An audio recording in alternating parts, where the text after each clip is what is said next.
Nós vamos ver na aula de hoje o que é calor sensível. O Aldo vai falar sobre uma forma de energia denominada calor. Ele vai explicar, por exemplo, por que numa praia ao meio-dia a areia está quente e a água do mar está fria. E também por que nos desertos, durante o dia, a temperatura pode atingir 50 graus Celsius e à noite 0 graus Celsius. Olá, tudo bem com vocês? Então vamos hoje fazer alguns comentários sobre uma forma de energia denominada calor. Calor é uma forma de energia que passa de um corpo para outro quando entre esses corpos nós tivermos uma diferença de temperaturas. Por exemplo, imagine um corpo com uma temperatura 50 graus Celsius e outro corpo a temperatura 20 graus Celsius. Então, entre esses dois corpos existe uma diferença de temperaturas. Então, nós teremos passagem de energia do corpo de maior temperatura para o de menor temperatura. Essa forma de energia que passa de um corpo de maior temperatura para o de menor temperatura é denominada calor. Então, calor é uma forma de energia que passa de um corpo de maior temperatura para o de menor temperatura. Acompanhe aqui no visual que nós temos. Aqui vocês têm a chama de uma vela, ou pode ser a chama do fogão, né? Aqui está a chama. E aqui em cima nós temos um corpo. A temperatura da chama é maior que a temperatura do corpo. Então nós temos passagem de energia da chama para o corpo. Essa passagem de energia vai caracterizar justamente o calor. Calor é uma forma de energia que passa do corpo de maior temperatura para o de menor temperatura. Esse corpo vai receber essa quantidade de energia, calor. E essa quantidade de energia pode ser calculada. E para calcular essa quantidade de energia, nós vamos examinar duas situações. Então, quando um corpo recebe calor, nós poderemos ter dois tipos de situações. Primeira situação, o corpo recebe calor e a sua temperatura aumenta. Segunda situação, o corpo recebe calor e a sua temperatura não aumenta, fica sempre constante. Nesse caso, nós teremos uma mudança de estado. Por exemplo, nós temos o corpo no estado sólido, fornecemos calor a ele, a sua temperatura não aumenta, ele vai passar para o estado líquido, nós teremos uma mudança de estado. Ou o corpo no estado líquido, fornece calor, a sua temperatura não aumenta, permanece sempre constante. Mas nesse caso, vai passar do estado líquido para o estado vapor. Então nós temos duas situações quando o corpo recebe calor. A sua temperatura poderá aumentar, ou sua temperatura constante, nós teremos mudança de estado. Hoje nós vamos analisar a primeira situação. O corpo recebe calor e sua temperatura aumenta. E nós poderemos calcular a quantidade de calor que esse corpo recebeu quando a sua temperatura aumentou. Para calcular essa quantidade de calor, nós vamos usar uma expressão, Q igual a MC delta T. Acompanhe aqui no visual para vocês entenderem bem isso.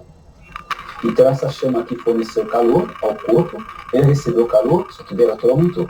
E para calcular a quantidade de calor que esse corpo recebeu, nós podemos usar essa fórmula que está aqui, olha. Q igual a MC delta T. Q é a quantidade de calor que o corpo recebeu, M é a massa do corpo, C é o calor específico do corpo e delta T é a variação de temperatura. As grandezas que nós vamos usar, essas grandezas, nós vamos usar seguintes unidades para essas grandezas. Para o calor específico, nós vamos usar caloria por grama por grau Celsius. Nessas condições, a temperatura, a variação de temperatura, a unidade vai ser grau Celsius, a massa vai ser grama, a unidade, e a quantidade de calor, a unidade vai ser caloria. Agora vamos fazer alguns comentários sobre esse C, que é o calor específico. O calor específico depende de vários fatores. O calor específico depende, por exemplo, da natureza do corpo.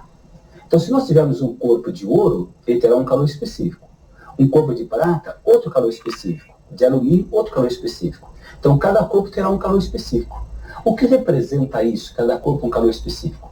Então, vamos voltar ao visual para nós explicarmos melhor o que significa isso. Então, aqui nós temos a prata, com calor específico 0,06 caloria por grama por grau Celsius.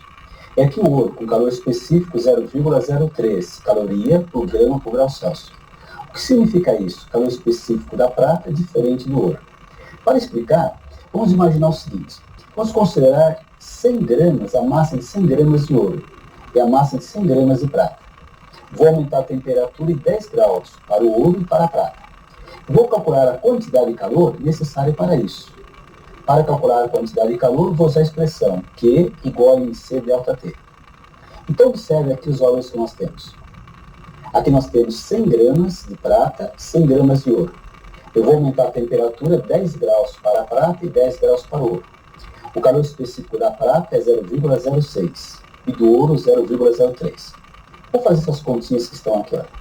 Então, 10 vezes 0,06 vai dar 0,6. Vezes 100, 60 calorias. Vamos para o ouro agora.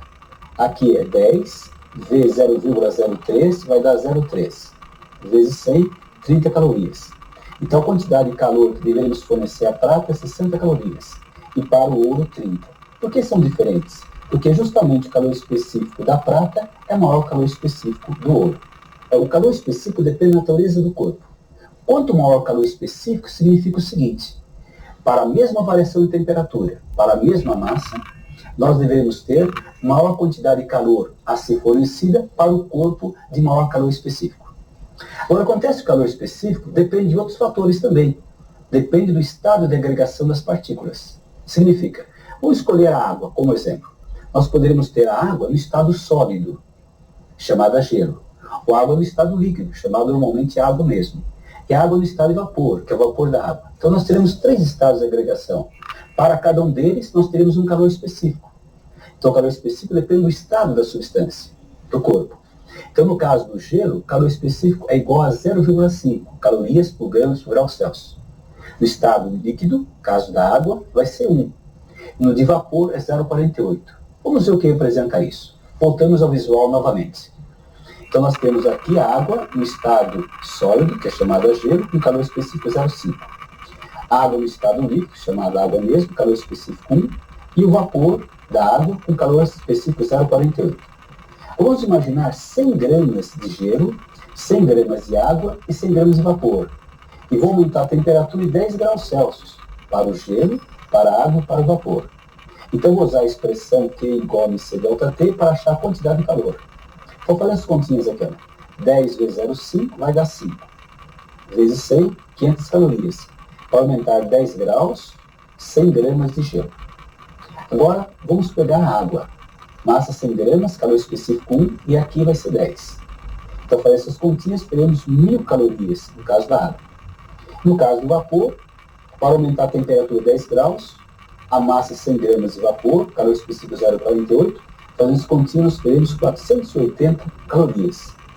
Então, acontece o seguinte: se nós tivermos, por exemplo, 100 gramas de água, 100 gramas de gelo e 100 gramas de vapor, se nós quisermos aumentar 10 graus o gelo, 10 graus a água e 10 graus de vapor, devemos fazer o seguinte: devemos fornecer maior quantidade de calor para a água, porque o calor específico é maior do que para os outros. Então, quanto maior o calor específico, maior a quantidade de calor que nós devemos fornecer para a mesma massa e mesma variação de temperatura.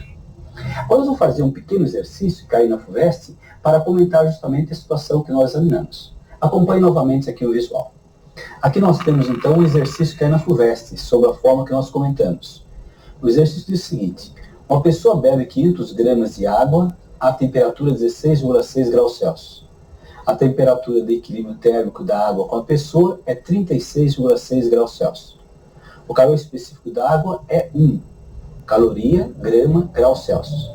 Determine a energia que a pessoa transfere para a água. Então vamos resolver esse exercício. Acompanhe nessa nova tela. Nós temos então a água com massa em cima M, 500 gramas. E a temperatura é 16,6 graus Celsius. O calor específico é 1 caloria, grama, grau Celsius. E a temperatura final, 36,6 graus Celsius. Determinar a energia que a água recebeu. Então esse copo com água, essa água, está a temperatura 16,6. Quando a pessoa toma essa água, a temperatura da água vai aumentar, até atingir o valor 36,6. A temperatura da água aumentando, a água recebeu calor. Para calcular essa energia, esse calor que a água recebeu, poderemos usar a expressão Q igual a MC delta T. A massa é igual a 500 gramas de água, calor específico é 1, e a temperatura variou de 16 para 36,6. Aqui está a variação de temperatura.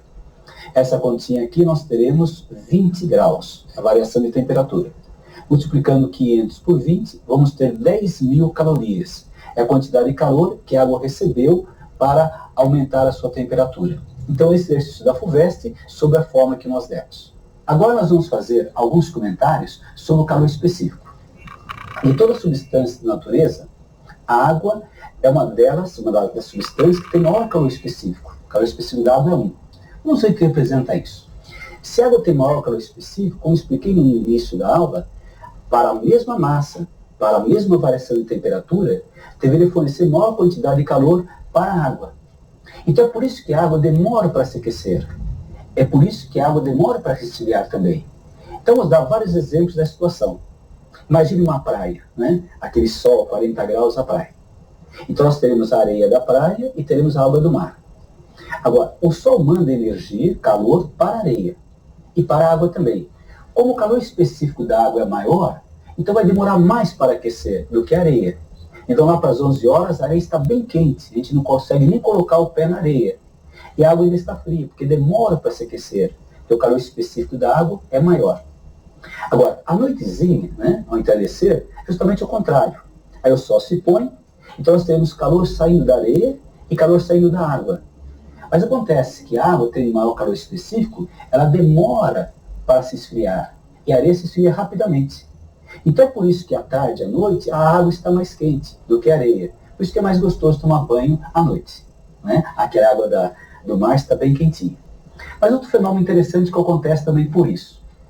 Durante o dia, lá para as 11 horas, a areia está bem quente. Então o ar sobre a areia está a temperatura maior que o ar sobre a água. Como a temperatura do ar sobre a areia é maior, então a densidade dele é menor. Então esse ar vai subir. Em seu lugar vem o ar proveniente lá do mar. Então durante o dia nós teremos uma brisa do mar para a terra, uma brisa mais fresca. À noite é justamente o contrário. À noite nós temos água do mar mais quente, que é areia. Então o ar sobre o mar, à noite, está mais quente do que sobre a areia. Em consequência, a densidade é menor e o ar vai subir. Então o ar que está aqui na Terra vai ocupar o lugar do ar que estava lá, que ele subiu. Então à noite nós temos uma brisa da Terra para a água, para o mar. Outra situação interessante também. Como o calor específico da água é enorme, de certa forma a água regula as temperaturas dessas regiões, com muita água. No litoral, numa cidade que tem um lago próximo, por exemplo. Então a existência de água regula a temperatura, porque demora para se aquecer e demora para se resfriar. Então nesses lugares a temperatura praticamente não varia, quando existe grande quantidade de água. Agora nos lugares que não há água, no caso do deserto, nós poderíamos ter muitas variações de temperatura, variações enormes de temperatura. Nós poderíamos ter, por exemplo, durante o dia, temperatura 50 graus Celsius, à sombra. E à noite, a temperatura caía a 0 graus. Isso acontece porque não existe água controlando a variação de temperatura. Então hoje nós explicamos o seguinte. Hoje nós explicamos que calor é uma forma de energia que passa de um corpo para outro devido à variação de temperatura. Nós mostramos como calcular a quantidade de calor que um corpo recebe variando a temperatura. E mostramos também o significado do calor específico de um corpo. Ok? Entenderam direitinho? Então tá bom. Então até a próxima aula.